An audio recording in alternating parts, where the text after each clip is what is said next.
अब ऊपर बिल्कुल पूरा नहीं पड़ता।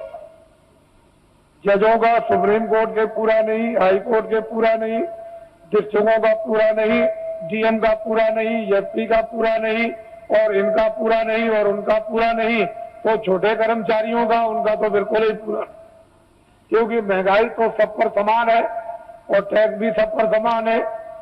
तो असली बात यह है कि जो सरकार, जो राजा अपने मजदूरों पर टैक्स लगा दे, व्यवसाय कर, वो सबसे गिरा हुआ राजा, उससे गिरा हुआ और कोई नहीं हो सकता। उसका ज्ञान खो गया, उसकी कला कौशल खो गई और उसकी योजना खत्म हो गई। जो राजा अपने मजदूरों पर व्यवसाय कर लगा दे, अरे कर्मचारी अधिकारी जो बेचारे काम करते हैं, ये कौन है? मजदूर 15 दिन 14 दिन की छुट्टी ले लें और छुट्टी साल की खत्म हो जाए, डॉक्टरी भी बीमारी की छुट्टी खत्म हो जाए, तो जब ये छुट्टी लेते हैं तो इनकी मजदूरी कट जाती है, यानी पे कट जाती है। तो ये सब लोग मजदूरी के लेके जोखिम में आते हैं। व्यवसाय का मतलब यह है कि 10 रुपए घाटा और 1 लाख रुपए मुनाफा, यह है व्यवसाय, यह है मजदूरी। व्यवसाय अलग है और मजदूरी अलग है। तो ये कहकर के अगर लगा दिया जाए कर्मचारी अधिकारियों पर कि यह है व्यवसाय कर, तो ये मर जाएंगे। तो मैं कभी कभी उन लोगों की तरफ ध्यान ले जाता हूं जहां पर कि 20 साल और 25 साल और मतलब सजाए मौत देते हैं और उनका उस वेतन में जब खर्चा नहीं पूरा होता है तो उनके घर में बच्चे और बच्चियां, तो जज है 10 लाख दो, 20 लाख दो, ये सामान दो, ये सामान दो, खर्चा तो पूरा नहीं पड़ता, तो चिंता सवार रहती। और जब इसको घर की चिंता सवार बच्चे बच्ची की होगी तो न्यायालय में बैठ करके, यानी मतलब ये स्वच्छ है, यानी न्यूट्रल बुद्धि से कैसे न्याय कर सकेंगे, क्योंकि वो परेशानी चिंता में गिरे हुए। तो मैं कभी कभी ये बात सोचा करता हूं कि जब उनका रिटायरमेंट आ जाता है और वो रिटायर हो जाते हैं और उससे वेतन जो उनको पेंशन मिलेगी उसमें पूरा नहीं पड़ता, तो फिर ये क्या करते हैं, किसी फैक्ट्री में, अगर जगह नहीं किसी फैक्ट्री में मिली और किसी जगह सेठ साहूकार के यहाँ नहीं मिली, तो फिर न्यायालय में आते हैं और वकील की हैसियत से फिर काम करना शुरू कर देते हैं, तो कटघरे में खड़े होते हैं। और फिर इस तरह से वही जज जो हाई कोर्ट के थे या सुप्रीम कोर्ट के थे, खड़े होकर कटघरे में मौकिल की तरफ से फिर सलाम करते हैं। तो ये राष्ट्र के संविधान का प्रजातंत्र में पूर्ण रूप से अपमान, पूर्ण रूप से अपमान। इस पर आज तक कभी किसी ने विचार नहीं किया।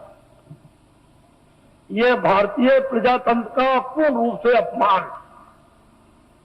ऐसे बड़े बड़े पदों की आपको मतलब यह है कि पूरी देखभाल रखना चाहिए कि ऐसे बड़े बड़े पद हैं और फिर आकर के वही व्यक्ति निम्न श्रेणी पर आकर के कटघरे में गिर गया है और फिर सलाम करें, ये भारत के लिए शोभा नहीं।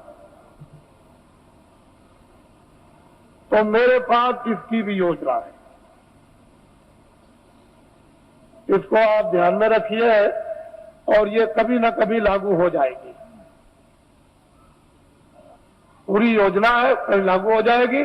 मैं इतना ही विश्वास आपको दिलाना चाहता हूं कि कर्मचारी अधिकारियों का काम हो जाएगा, मासिक वेतन इनका पूरा सुविधा इनको मिलेगी, टैक्स महंगाई कम हो जाएंगे और पूरी सुविधा मासिक वेतन बचेगा, छात्रों को काम नौकरी बिना ढूंढे हुए मिलेगी और भूमि जोतकों का सारा 40 सालों का सरकारी कर्जा में ब्याज के माफ हो जाएगा और सेठ साहूकारों का काला धन सबका सब 100 वर्षों के लिए सफेद करवा दिया जाएगा। कोई जुल्म और कोई टैक्स नहीं लगेगा, एक नए पैसे का, और सब लाइसेंस खत्म करवा दिए जाएंगे। आपको ये धन कहां से आएगा? मैं इतना ही आपको बताऊंगा कि भारत में धन की कोई कमी नहीं रहेगी। और आपको क्या चाहिए? धन की कोई कमी नहीं। आप लोग बाइज्जत बदस्तूर सम्मान के साथ खेती करो, दुकान करो, दफ्तर का काम करो। क्यों ये सब झंझट में फंसते हो? धन की कोई कमी नहीं रहेगी, लेकिन वर्तमान में अंधेरा, उजाला नहीं। ये सब चीजें जो ये सूक्ष्म संकेत में आपको दी जा रही, इसके साथ बहुत गहरा मसाला है, या गहरा भंडार का हो या गहरा ज्ञान का हो, कोई ऐसी चीज है जो वास्तव में, और समय आने पर सब इस पर आकर के सब एकदम खड़े हो जाएंगे। अपने काम में लगे रहो।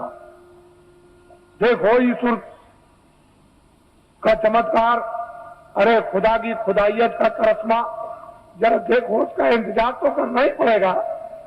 आप थोड़ा बहुत इंतजार नहीं करोगे तो आपको जस और नाम और कीर्ति तो आपको कैसे मिलेगी? फिर उसमें आप भागीदार कैसे बनोगे? तो इंतजार तो थोड़ा करना है।